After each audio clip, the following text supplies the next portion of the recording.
जाके आप एनिमल्स अगर परचेज करते हैं तो आप उनको मज़ीद इनकरेज कर रहे हैं टू गेट मोर एनिमल्स। इतना मैं लोगों को आवाम को खुश करें, कुछ जंग करें, उठ लड़ें।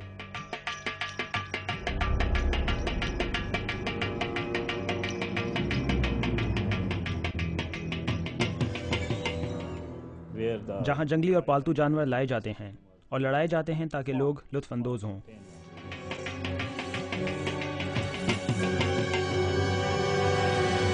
फिर किसी ने 20,000 लगाया, किसी ने 10,000 लगाना, लड़ा दिए। एक जोड़ी को कम से कम 20 मरतबा लड़ना पड़ता है। जानवरों के भी हकूक होते हैं, मजहब में भी और कानून में भी।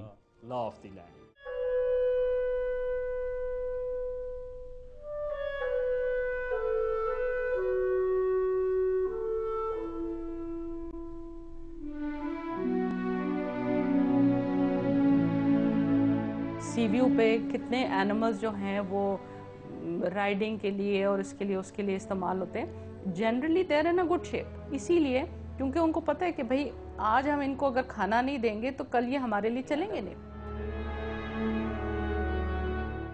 कानून बराए इंसदाद बेरहमी जानवरां, I don't know whether that law still exist and मुझे नहीं पता कि वो कानून अभी भी है कि नहीं, मगर इसका एक अलग से शोबा होना चाहिए।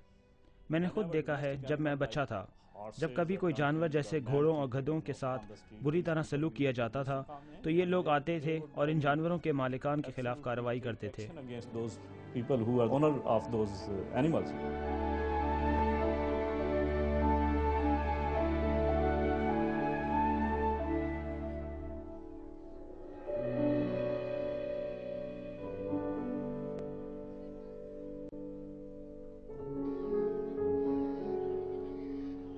और चूजों का काम करता हूँ, मुर्गियों का काम करता हूँ, कभी कबूतर, कभी एशिलियन तोते।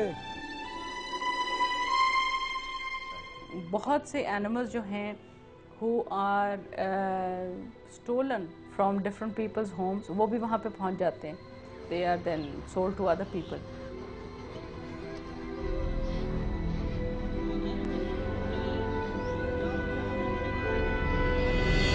They are in very small cages. वो बहुत छोटे पिंजरों में होते हैं। मुझे नहीं लगता कि उनको सही तरह खाना दिया जाता होगा। मैंने कई बार देखा है कि वो कछुए जो कि जमीन पर रहते हैं उनको पानी में डाल देते हैं और वो डूब जाते हैं। इसी तरह वो पानी के कछुए के साथ करते हैं और वो मर जाते हैं।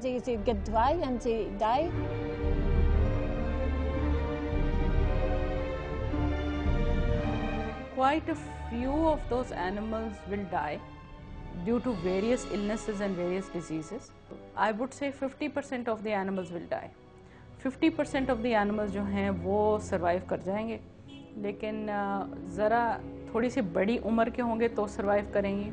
बिल्कुल छोटे पपीज़ होंगे तो शायद survive ना कर सकें। मैं कोशिश कर रही हूँ उनको बेहतर जिंदगी देने की। अगर मेरे पास उनको रखने की जगह नहीं होती तो मैं उसको जू में दे देती हूँ।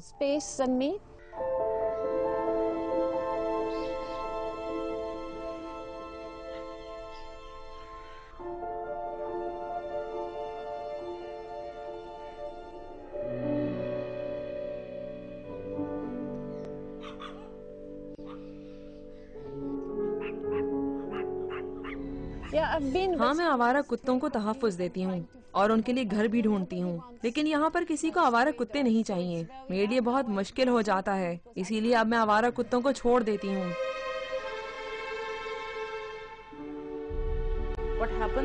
क्या होता है कि जो जानवर ब्रीडिंग कर रहे होते हैं, कह लें साल में 2 बार, बिल्लियाँ जो हैं वो हर वक्त ब्रीडिंग करती रहती हैं। डॉग साल में 2 बार ब्रीडिंग करते हैं। जब डॉग्स ब्रीडिंग कर रहे होते हैं तो वो आबादी वाली जगह से कम आबादी वाली जगह पर शिफ्ट कर जाते हैं और ये शिफ्ट हर वक्त चलती रहती है। आप इसको कंट्रोल नहीं कर सकते। स्टेबलाइजेशन एक बहुत बड़ा प्रोपेगेंडा है, जैसा इन्होंने रोमानिया में किया, जैसे इन्होंने न्यू कैलेडोनिया में किया। एनजीओज आई और कैसे भी करके सारे आवारा कुत्ते और बिल्लियों को पकड़कर उनको स्टेबलाइज किया, उनको बेबी शूट दिए और उनको छोड़ दिया और फिर आबादी घटती चली गई और 10 से 20 सालों में वो खुद ब खुद खत्म हो गए। for the common man, if we stop throwing garbage on the streets, you know, if we just control that aspect. यहाँ पे क्या problem है कि at every nook and corner they have food for them, you know, so they are going to, the more food there is, the more they are going to breed.